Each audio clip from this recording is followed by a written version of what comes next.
sudah punya daya kepatuhan, itu sudah dikonfirmasi dengan hasil tes, tingkat kepatuhan yang cukup tinggi, sehingga ketika kemudian terjadi pergolakan batin, ada kecenderungan Richard untuk lebih membiarkan lingkungan yang membuat keputusan dan saya ngikut.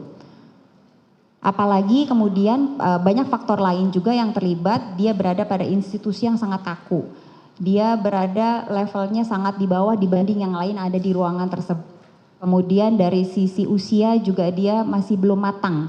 Secara analisa psikologisnya itu kapasitas mentalnya belum matang. Jadi ketika golakan batin itu terjadi, dia punya kecenderungan untuk secara instiktif pada saat itu mengikuti apa yang ada di lingkungan. Dan ketika menerima perintah tersebut, tidak bisa mengelola perintah itu secara ini. Waktunya sempit sekali, yang pertama. Yang kedua, itu diberikan oleh orang, mungkin kita bisa masuk ke slide yang berikutnya, mohon maaf, Majelis Hakim. Ya, ini ada penelitian Milgram pada tahun 1961 di Yale University. Dia itu ngasih, jadi kalau kita lihat gambar yang sebelah kanan, ada yang baju biru itu yang eksperimenter, penguji itu, dan kemudian ada subjek dan ada fake test subjek. Jadi ini pura-pura yang sebelah kiri.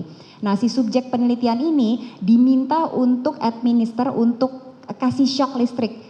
Jadi si fake test subjek itu dipasang alat dan kemudian dikasih fake test subjek tersebut untuk dia ngasih ketika si test subjek ini tidak mampu menjawab pertanyaan, si subjek ini kemudian diminta sama eksperimenter untuk kasih electrical shock mulai dari 45 volt sampai dengan 350 volt. Nah, pada posisi itu pertanyaan yang tadi, apakah tidak ada proses itu? Pertama tadi, situasinya itu dilakukan di sebuah universitas. Yang kedua, si subjek menyangka bahwa eksperimenter memang adalah orang yang secara legal bertanggung jawab dan punya kemampuan untuk memerintahkan dia. Yang terakhir, waktunya sempit sekali. Jadi si subjek itu terus menerus, ayo kamu harus bertanggung jawab, kasih, kan dia gagal jawab. Ketika si subjek belum menjawab, sudah dikejar lagi sampai itu terjadi. Jadi memang itu menjadi kacau sekali yang seperti saya katakan, amigdalanya kemudian masuk dan pada akhirnya si lobus frontalisnya tidak bisa berfungsi dengan benar. Jadi ini juga ada hasil-hasil yang ditemukan pada penelitian ini adalah yang pertama, ordinary people likely to follow orders. Orang awam itu biasanya cenderung akan mengikuti perintah yang diberikan oleh authority figure otoritas, even to the extent of killing an innocent human being. Bahkan sampai sejauh ketika harus membunuh mereka yang tidak bersalah. Kemudian yang kedua, hasil penelitiannya juga membuktikan people tend to obey orders from other people if they recognize their authority as morally right and or legally based. Jadi kita cenderung mengikuti perintah dari yang lain ketika memang kita ngelihat si figur otoritas ini secara moral benar, jadi bisa saja pemuka agama, bisa saja pimpinan, dan secara legal, secara hukum memang dia punya kemampuan itu.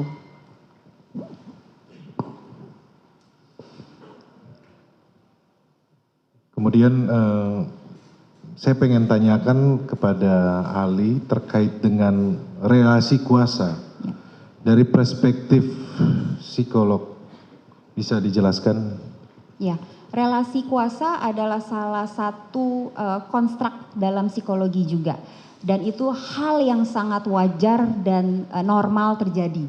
Kenapa? Karena sebagai individu sosial, kita masih berinteraksi dalam lingkungan sosial yang pasti itu akan selalu ada perbedaan strata, perbedaan level, perbedaan pangkat. Mulai dari yang sangat kaku perbedaannya, seperti misalnya suatu institusi seperti kepolisian, pengadilan, atau mulai makin turun itu sekolah, sampai dengan yang paling kecil itu adalah lingkungan keluarga. Relasi kuasa itu selalu ada yang lebih di atas, ada yang di bawah. Dalam psikolog kan kenapa sulit sekali pada level-level tertentu untuk mendobrak relasi kuasa tersebut? Oke, karena bisa ke slide yang berikutnya. Majelis Hakim, terima kasih. Ini ada yang namanya penelitian penjara Stanford Prison Experiment, ini tahun 1971, melanjutkan penelitian yang sebelumnya Milgram. Jadi Kenapa susah sekali mendobrak? Karena kadang-kadang kita berada pada kondisi yang persis seperti sama ini, prison. Jadi kalau menurut si peneliti utamanya namanya Philip Zimbardo. Zimbardo mengatakan we are all like in a prison. Prison itu satu komunitas yang tertutup dan kita itu sebenarnya ada dalam tanda kutip penjara-penjara kecilnya tersendiri. Mulai dari rumah, sekolah, sampai dengan institusi-institusi yang besar seperti yang tadi saya katakan mungkin kepolisian.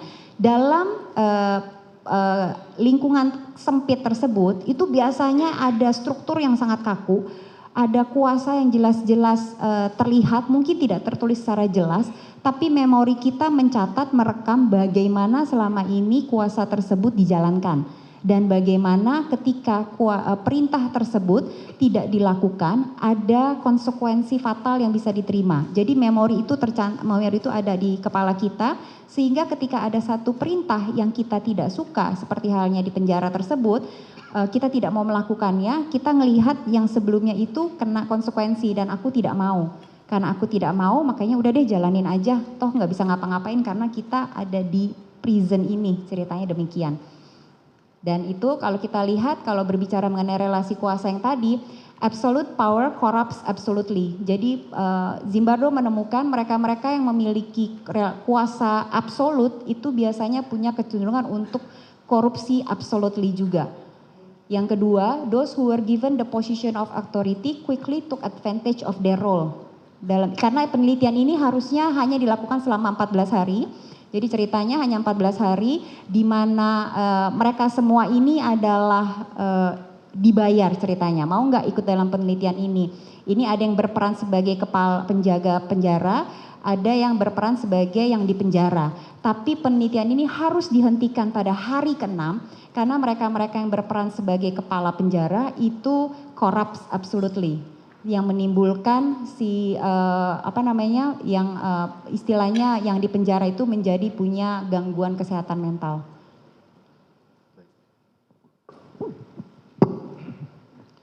Ya, terima kasih Ali. Kemudian yang saya mau tanyakan terkait dengan free will ya. Free will dan blind case. Tentang otoritas bisa dijelaskan? Free will juga salah satu konstruk dalam ilmu psikologi. Jadi free will itu adalah satu kehendak bebas yang diasumsikan dimiliki oleh setiap individu. Padahal sebenarnya free will itu bentuknya kayak spektrum. Jadi mulai yang ada free will banget sampai dengan tidak ada free will sama sekali. Ini kondisinya ini sangat berbentuk dalam sebuah spektrum yang tidak bisa kita sesimpel mengatakan apakah orang ini punya free will atau tidak. Itu demikian. Bahkan kalau sekalipun kita mengatakan enggak kok aku bisa punya free will seutuhnya, itu juga enggak benar. Kenapa? Karena kita ada pengaruh genetika. Kita ada pengaruh pola asuh. Jadi free will yang seutuhnya itu sebenarnya ilusi. Jadi ketika kita kemudian melakukan satu hal itu pasti ada pengaruh dari hal yang lainnya. Dalam kondisi-kondisi tertentu kita bisa menunjukkan free will kita seperti misalnya memutuskan kita mau masuk kuliah apa. Kita mau melakukan apa. Tapi ada kondisi-kondisi di mana kita tidak punya free will sama sekali karena itu bentuknya sangat kaku dan kita hanya sekedar menjalankan apa yang diperintahkan. Iya, ada contoh kasus bahwa diperintah untuk melakukan penembakan dengan waktu yang sangat cepat, yang hitungannya disampaikan bahwa beberapa detik. Kemudian bisa dijelaskan nggak dalam situasi itu bisa tidak seseorang menggunakan free will-nya dia? Oke. Iya. Boleh tolong majelis hakim, maaf slide yang berikutnya terakhir. Makasih. Oke, di psikologi kita mengenal yang namanya locus of control. Locus of control itu adalah kontrol diri kita. Orang yang merasa kontrol dirinya eternal itu selalu yakin semua hal dalam kehidupannya secara internal dia mampu untuk bertanggung jawab dan memutuskan. Tapi ada orang-orang yang punya locus of control eksternal. Others control my destiny.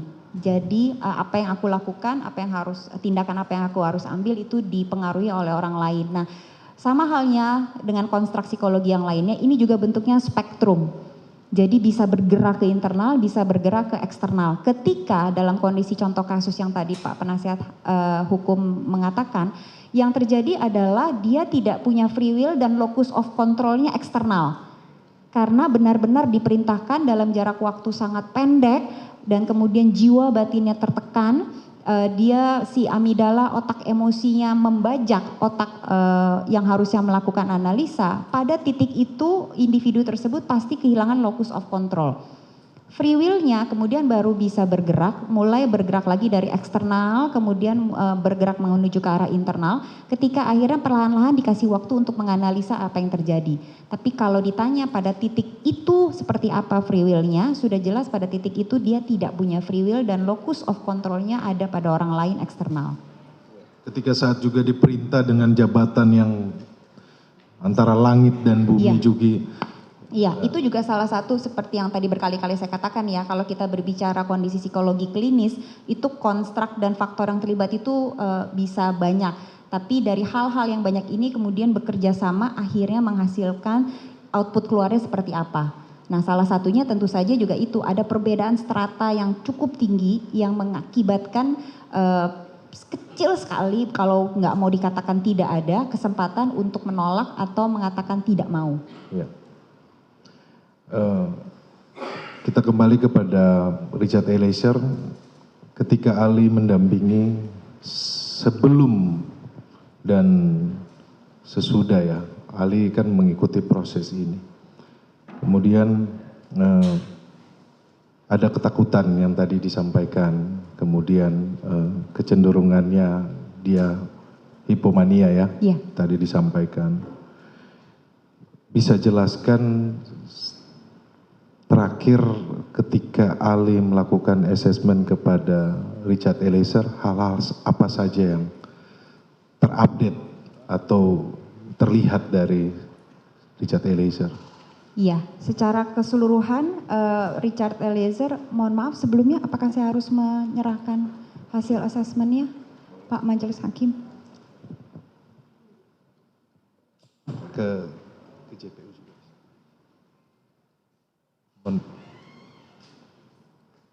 Jadi secara ilmiah Majelis Hakim asesmennya kita siapkan untuk Majelis Hakim dan Jaksa Penuntut Umum.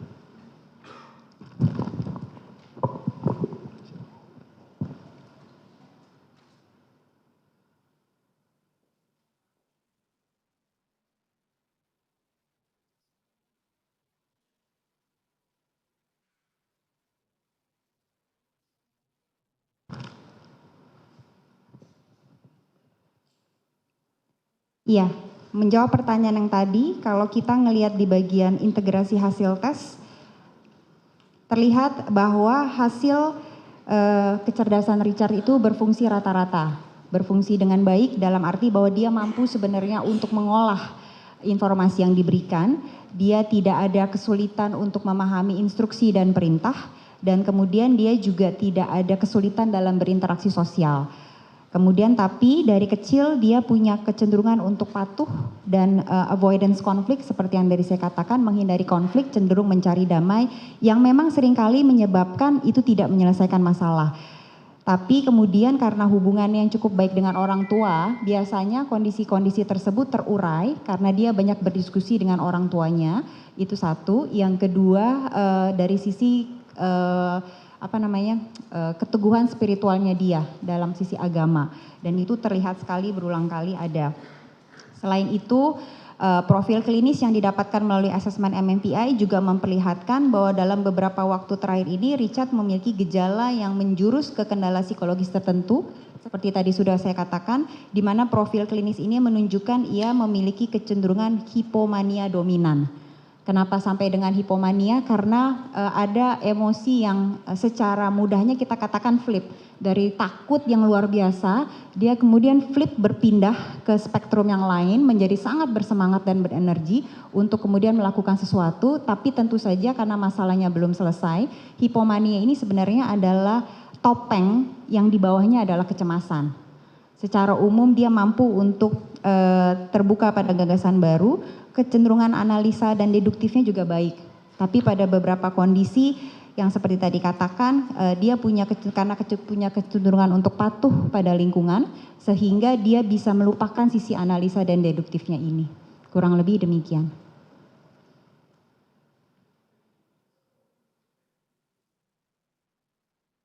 Bagaimana?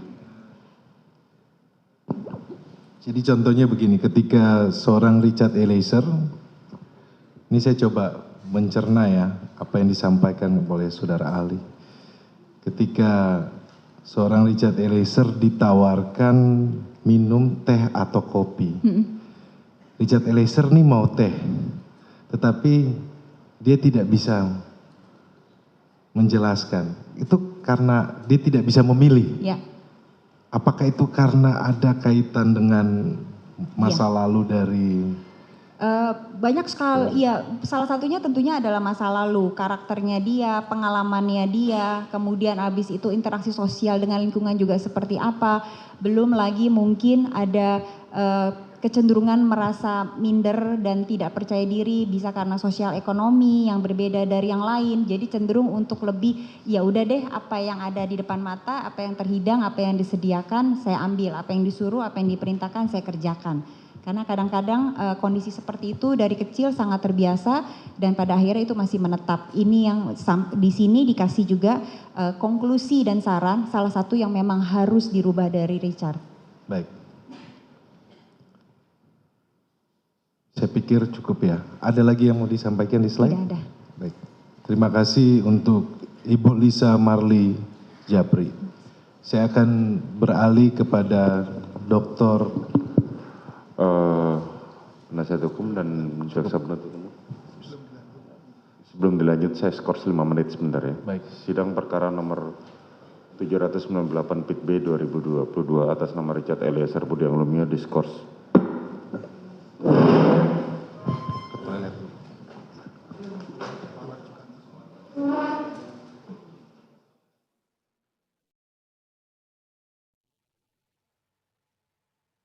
Ya, Anda kembali menyaksikan Breaking News TV One. Pemirsa, kali ini bersama saya Tiara Harahap. Baru saja sidang kelanjutan dari kasus Sambo ini diskors dengan terdakwa Barada Richard Eliezer. Dan tadi kita sudah mendengarkan 2 saksi ahli yang dihadirkan dari total sebanyak 3 saksi ahli begitu.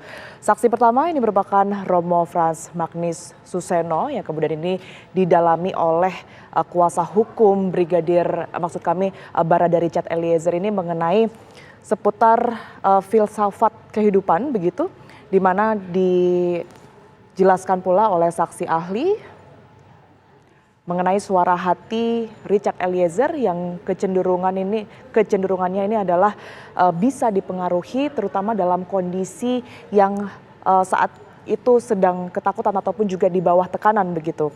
Kemudian juga dalam kasus penembakan Brigadir Yosua, pemirsa, tadi dari saksi ahli Romo Frans Magnis ini juga menjelaskan bahwa penembakan yang terjadi ini dikategorikan sebagai juga bisa dikatakan sebagai salah satu pelanggaran etik yang besar begitu. Nah, kemudian unsur-unsur yang juga meringankan Barada Richard Eliezer ini juga tadi sempat ditanyakan oleh kuasa hukum Rodi Talapesi, dan ada 2 poin setidaknya yang dijelaskan oleh Romo Frans Magnis Suseno. Yang pertamanya adalah kedudukan yang memberi perintah ataupun juga lebih tinggi begitu, ini juga harus dipertimbangkan. Kemudian yang kedua ini adalah keterbatasan situasi yang dimana pada saat kejadian tersebut ini tidak ada waktu untuk melakukan pertimbangan matang. Nah, sementara itu pemirsa, saksi ahli Romo Frans Magnis Suseno ini juga menjelaskan bahwa tingkat kebersalahan seseorang pelaku kejahatan ini akan sangat bergantung pada etika dan norma yang terjadi pada saat kejadian. Adanya bentuk relasi kuasa yang timpang, penyesalan dan berada di bawah tekanan waktu bisa menjadi salah satu faktor etika yang mengurangi tingkat kebersalahan seseorang pelaku kejahatan. Dan kita akan langsung memantau situasi terkini dari Pengadilan Negeri Jakarta Selatan, karena tadi memang sidang sempat diskors selama 5 menit dan akan dilanjutkan kembali. Kita akan pantau langsung pemirsa.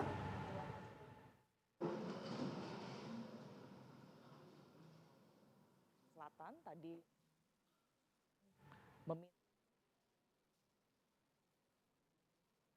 belum dimulai. Begitu.